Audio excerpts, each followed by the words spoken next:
बच्चे, पुष्प की सुगंध वायु के विपरीत कभी भी नहीं जाती, लेकिन मानव के सद्गुण की महक जब सब ओर फैल जाती है, चाहे वायु का प्रभाव हो या न हो।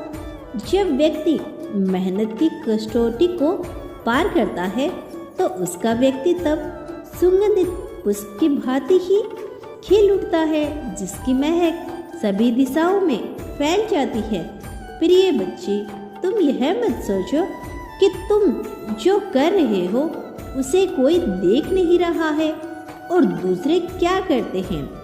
चाहे तुम्हारे प्रति चाहे संसार के प्रति, इसकी भी चिंता ना करो, क्योंकि कोई है जो सदैव तुम्हें सुकोमल फूल समझकर तुम्हारा संरक्षण कर रहा है, तुम्हें स्वयं पोषित कर रहा है।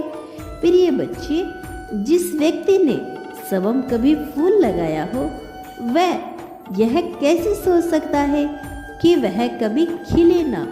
इसीलिए मैं सदैव यह सोचता हूँ कि तुम्हारी भलाई हो, लेकिन यह सृष्टि रचने का खेल है, यहाँ चयन तुम्हें ही करने पड़ते हैं। प्रिय बच्चे, महसूस करो, खुशियों से भरा हुआ टोकरा लेकर अभिभावक देवदूत तुम्हारे घर आ रहे हैं। क्या इसकी प्रसन्नता तुम्हें इस क्षण हृदय में महसूस नहीं हो रही है? कुछ घटनाएं दिव्य समय पर ही घटित होती है, फिर चाहे तुम कितने ही हाथ पैर क्यों न मार लो। इसीलिए व्यक्ति को व्याकुल नहीं होना चाहिए और सब्र करते हुए प्रतीक्षा करनी चाहिए। जो मिला है उसे आनंद के साथ भोगना चाहिए, क्योंकि व्यक्ति जैसा अभ्यास करता है वैसा ही बनता चला जाता है। जो खुद को ईश्वर का अंश स्वीकार करने का अभ्यास करता है, वह वास्तव में परमात्मा का अंश ही हो जाता है। तुम्हारा संपूर्ण भाव ही तुम्हें इस दिशा में आकर लेके जा रहा है। मैं जानता हूँ कि कुछ समय से तुम्हारी परेशानियां बढ़ी हुई प्रतीत हो रही है, लेकिन तुम एक ऐसी नौका में सवार हो जो धीरे धीरे ही सही पर दूसरी ओर जा रही है, शांति की ओर बढ़ रही है और जल्द ही तुम शीतल जल में प्रवेश कर जाओगे। इसका अर्थ यही है कि तुम्हारा जीवन शांतिपूर्वक चलने लगेगा और यह तुम्हारी संकल्प की शक्ति से ही पूर्ण होगा। इसीलिए अपनी संकल्प की शक्ति को कभी खो मत देना, अपने भीतर के आत्मविश्वास को कभी टूटने मत देना। ऐसा कुछ भी नहीं है जिससे तुम्हारी हानि हो सकती है। तुम जिस हानि को लेकर चिंता में हो, तुम तो जानते नहीं हो इसके बाकी तुम्हारे लिए कितना बड़ा खुशियों का पहाड़ खड़ा हुआ है। एक ऐसा अनंत पहाड़, असीमित पहाड़ जो कभी समाप्त ना हो, जिसकी ऊंचाइयां कभी तुम कल्पना भी ना कर सको, जिसमें जितना ऊपर बढ़ते जाओगे तुम्हें उतनी शांति मिलती जाएगी।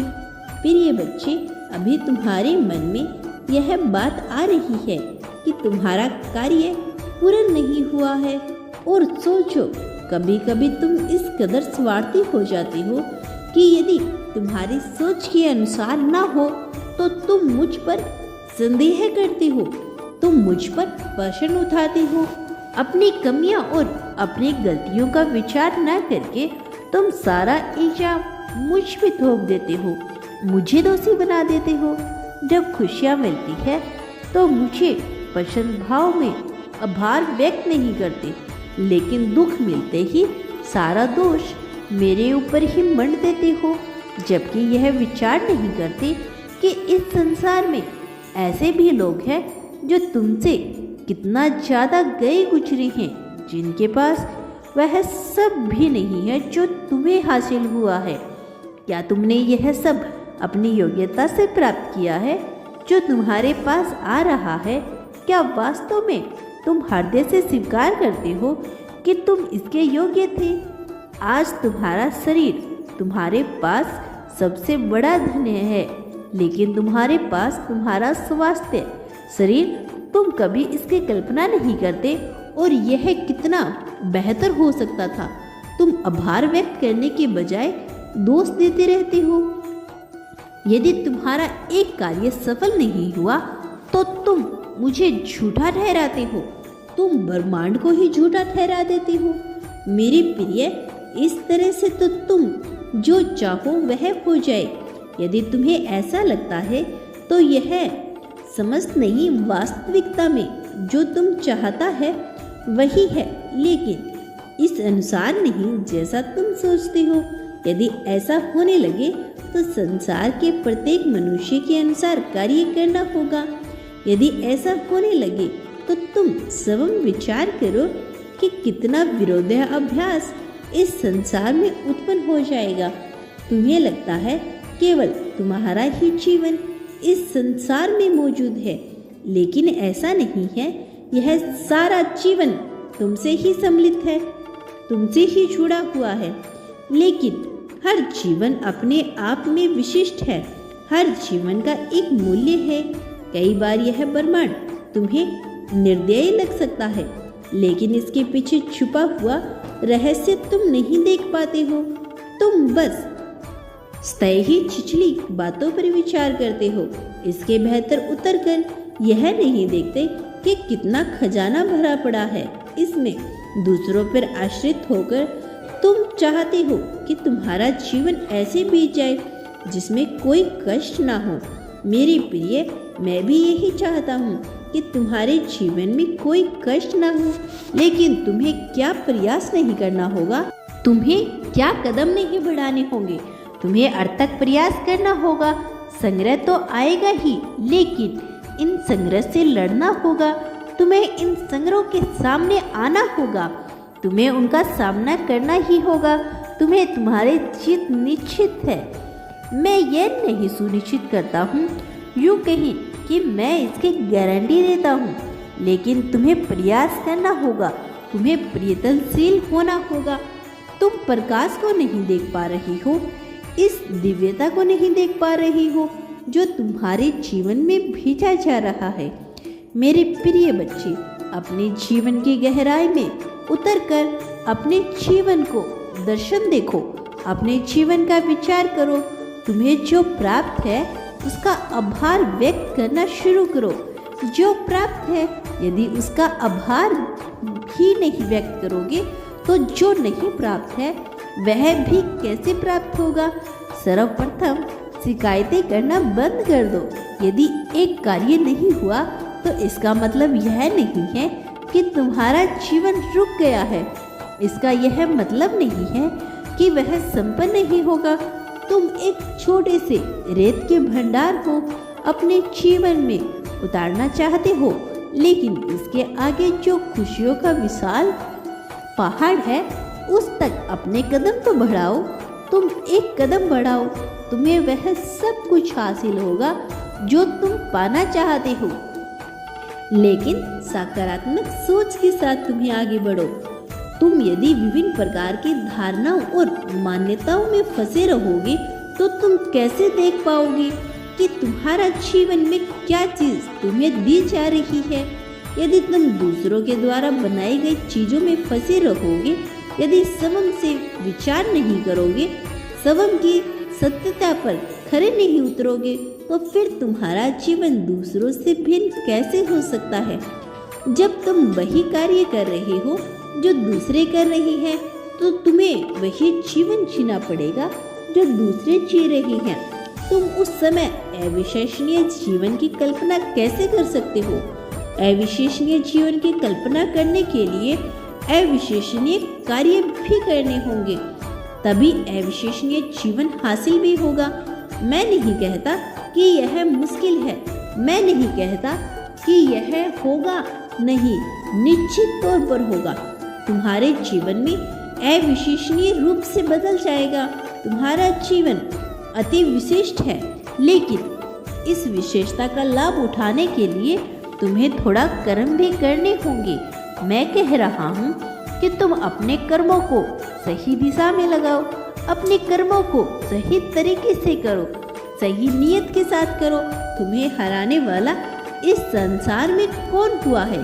दूसरों से बैर रखना, दूसरों को कुछ साबित करना, दूसरों की नज़रों में बेहतर बनना या दूसरों का दिखाकर अपना जीवन जीना, यह कहीं से भी श्रेष्ठ कार्य नहीं है।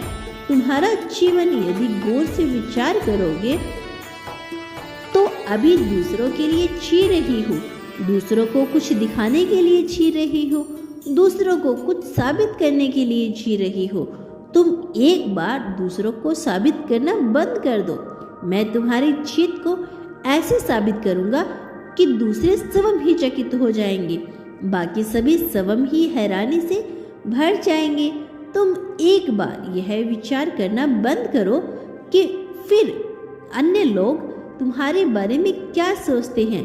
फिर लोग केवल और केवल तुम्हारे ही बारे में सोचेंगे, सोचते सोचते नहीं। आखिर कैसे तुम इतना सफल, इतना संपन्न जीवन मिल गया? तुम्हारे जीवन में आखिर इतनी समृद्धि कहाँ से आ गई? मेरे प्रिय बच्चे, गहनता से विचार करो कि ऐसी कौन सी कमियां हैं जिनसे तुम पार नहीं पा रही हो। ऐसा कौन सा दुख है जिसे तुम पीछे नहीं छोड़ रही हो? मोह का तनाव, लगाव, वह कौन सा कारण है जिसकी वजह से दुख तुम्हें नियंत्रण घेरे हुए है? मेरे प्रिय बच्चे, तुम्हारे जीवन में प्रगति का सवेरा होने वाला है। खुशियों का नया बादल आ रहा है। गमों के सभी बादल छंट रहे हैं। अभी काली अंधेरी रात जिसमें दुख दिया है, अब उसके गड़गड़ाहट में शांति होगी। अब उसकी चमक भी धुंधली पड़ेगी और वह भी हट जाएगा जैसे ही तुम्हारे जीवन में जीत का सवेरा प्रवेश करेगा। तुम अपनी मंजिल तक पहुंच जाओगे और उस मंजिल पर तुम्हारे लिए जो है तुम अभी उसका विचार नहीं करते। स्वयं परमात्मा को पा जाने वाला वही होता है जो परमात्मा को भी पाने की चाहत नहीं करता। जो व्यक्ति कुछ पाने की चाह करता है वह कुछ भी प्राप्त नहीं कर पाता। तुम्हें जो चाहिए उसे प्राप्त करने का विचार छोड़कर यूँ स्वीकार करो जैसे वह तुम्हें पहले से ही मिला हुआ है। फिर ना तुम्हें कुछ पाने की चाह बचेगी और ना ही कुछ खोने का गम। और ऐसी परिस्थिति में तुम्हें केवल परमात्मा मिल सकता है, और जिस परमात्मा मिल जाता है उसे फिर कुछ और करने की इच्छा ही नहीं होती। अपने मन को गहनता से विचार में लगाकर यह सोचो कि वास्तव में तुम भौतिकवादी चीज़ों को ही पाना चाहते हो या स्वयं परमात्मा को। क्योंकि जहाँ तक मैं देखता हूँ मुझे तुम्हारे भीतर भौतिकता से भरी हुई लालसा दिखाई देती है, जबकि तुम्हारा पवित्र हृदय, तुम्हारा कोमल मन और यह तुम्हारी दिव्य आत्मा और केवल सुकून के रास्ते पे आगे बढ़ना चाहते हैं। केवल और केवल सच्चाई के मार्ग पे आगे बढ़ना चाहते हैं। लेकिन तुम्हारे मन में यह कैसा आवरण उड़ रखा है जो भौतिकता से आगे कुछ देख ही नहीं पा रहा है। और तुम जिस भौतिकता की चाह कर रहे हो वास्तव में वह माया के अतिरिक्त कुछ भी नहीं है। यह भौतिकता तुम अवश्य प्राप्त होगी, लेकिन यह तब प्राप्त होगी जब तुम इसको पाने की लालसा नहीं करोगे। जब तुम इसे पाने के लालसायित नहीं होगे, तुम छोटी छोटी चीज़ों में परेशान रहोगे। कभी थोड़े से धन के लिए, कभी रोजगार के लिए, कभी कहीं घुमाने के लिए, कभी कुछ भौतिक वस्तुओं के लिए, कभी वाहन के लिए, कभी मकान के लिए। तुम ऐसी चीज़ों में लिप्त हो। तुम ऐसी चीज़ों को पाना चाहते हो जिनका मूल्य कौड़ी भर भी नहीं है। तुम जिस प्रेम को पाना चाहते हो उसका भी कोई मूल्य नहीं है। वास्तव में प्रेम तो वह होता है जहाँ कुछ पाने की लालसा नहीं रह जाती। प्रेम वह होता है जहाँ मनुष्य केवल देना ही स्वीकार करता है, जहाँ मनुष्य केवल देना जानता है, जहाँ पाने की अभिलाषा समाप्त हो जाती है। तुम प्रेम को अधिकृत किए हुए हो। तुम प्रेम की परिभाषा लिखने आए हो। तुम प्रेम के महत्व को भी समझते हो। तुमने सदा से ही प्रेम को चाहा है। तुमने सदा से ही प्रेम को स्वीकारा है। यह प्रेम तुम अपने जीवन में उतारने को सदा से ही ललायित रहे हो, लेकिन तुम्हारा मन यह कैसा आवरण है, यह कैसी बाधा है जो तुम्हें आगे नहीं बढ़ने दे रही, जो तुम्हें तुम्हारे भीतर के प्रेम को उजागर नहीं करने दे रही, जो तुमसे तुम्हारी दिव्यता छीन रही है, जो तुमसे तुम्हारी भव्यता को छीन रही है। मेरे बच्चे, विचार करो, वह क्या है जो तुम्हारे लिए आवश्यक है, वह क्या है जो तुम पाना चाहते हो, और वह तुम्हें कैसे मिलेगा। क्योंकि मैं जानता हूँ, तुम्हें बता रहा हूँ कि निश्चित तौर पर वह तुम्हें मिलेगा, लेकिन उसके मार्ग तुम्हें तलाश करने होंगे, जिसके लिए संग्रह करते रहना होगा। और संग्रह करते तुम एक दिन अचानक से ही यह प्राप्त कर लोगे। और मैं तुम्हें यह बता देना चाहता हूँ कि वह दिन बहुत नज़दीक है, वह घड़ी बहुत नज़दीक है जब तुम्हें यह हासिल होगा, जब तुम्हें यह प्राप्त होगा। लेकिन तुम सोच नहीं पा रहे, तुम विचार नहीं कर पा रहे कि यह कैसे होगा। मेरे बच्चे, विचार करो, विचार करो जो मैं तुमसे कह रहा हूँ। मन लगाकर सच्चे हृदय से एक बार अपने ध्यान में उतरकर यह विचार करो कि वास्तविकता में तुम्हें क्या करना चाहिए। यह विचार करो कि उसके लिए तुम्हें कितना प्रयास किया है। यह विचार करो कि मुझ पर दोषारोपित करने से तुम्हें क्या हासिल होगा। और स्वयं को यदि तुम दोषी मान बैठे हो, स्वयं को यदि तुम निर्बल मान बैठे हो, तो इससे क्या ही लाभ, इसका क्या ही प्रयोजन होगा। मेरे प्रिय, तुम्हें गहराई में जाकर झांकना होगा कि जो तुम चाहते हो वह वास्तव में मौलिक भी है या नहीं। जो तुम चाहते हो वह नर्सिंग भी है या नहीं।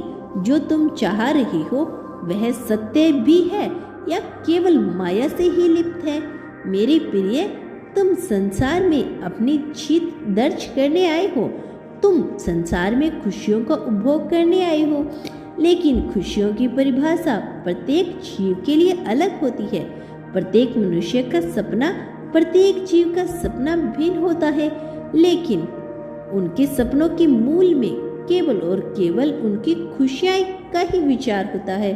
जीव अपने सपने में केवल कुछ ही चीजें चाहता है, या तो वह राजसी चीजों की तलाश करता है या तो वह तामसी की चीजों की तलाश करता है, जो शक्ति एवं संसार के ऊपर आरोपित करना चाहता है। जब वह उसे आरोपित नहीं कर पाता तो वह सपनों में उसकी तलाश करता है। जिस तरह वह भोग वह संसार में भोगना चाहता है, जब वह प्राप्त नहीं कर पाता तो वह उसकी तलाश अपने सपनों में करता है। मेरे प्यारे बच्चे, एक कुत्ते की हड्डियों के अलावा, मांस के अलावा किसी और चीज का सपना नहीं आता। इसी तरह से किसी गाय को घास के सिवा किसी अन्य चीज का सपना नहीं आता। सिंह को मांस के अलावा कोई अन्य सपना नहीं आता। बिल्लियों को चूहे के अलावा किसी चीज का सपना नहीं आता। उसी तरह से प्रत्येक मनुष्य को या तो राज करने की चाह होती है या तामसिक चीजों का उपभोग कर इस संसार में सुखपूर्वक जीने की लालसा होती है। लेकिन वास्तविक सुख क्या होता है, इसका विचार करना बहुत महत्वपूर्ण है। स्वयं में आनंद कहते हैं किसे, इसका विचार करना अत्यंत महत्वपूर्ण है, वरना मनुष्य जीवन भर व्यर्थ की चीजों को ही तलाश करता रह जाएगा। जीवन भर वह व्यर्थ की कल्पना पालते ही रह जाता है। ऐसी कल्पनाएं जो ना कभी किसी पूर्ण हुई है, जो ना कभी किसी की पूर्ण होगी। ऐसी कल्पनाएं जो वास्तव में इस संसार में महत्वपूर्ण है। मेरे प्यारे बच्चे, मैं जल्द लौटूंगा अपना अगला संदेश लेकर। मेरे आने वाले संदेशों की प्रतीक्षा करना। क्या तुम आगे भी मेरे संदेश को सुनना चाहते हो तो इस चैनल को सब्सक्राइब करके कमेंट बॉक्स में धन्यवाद यूनिवर्स लिख देना। हर हर महादेव। सदा याद रखो, कोई तुम्हारा साथ दे या ना दे, मैं हर परिस्थिति में तुम्हारे समक्ष तुम्हारे साथ हूँ, विभिन्न रूपों में तुम्हारे साथ हूँ।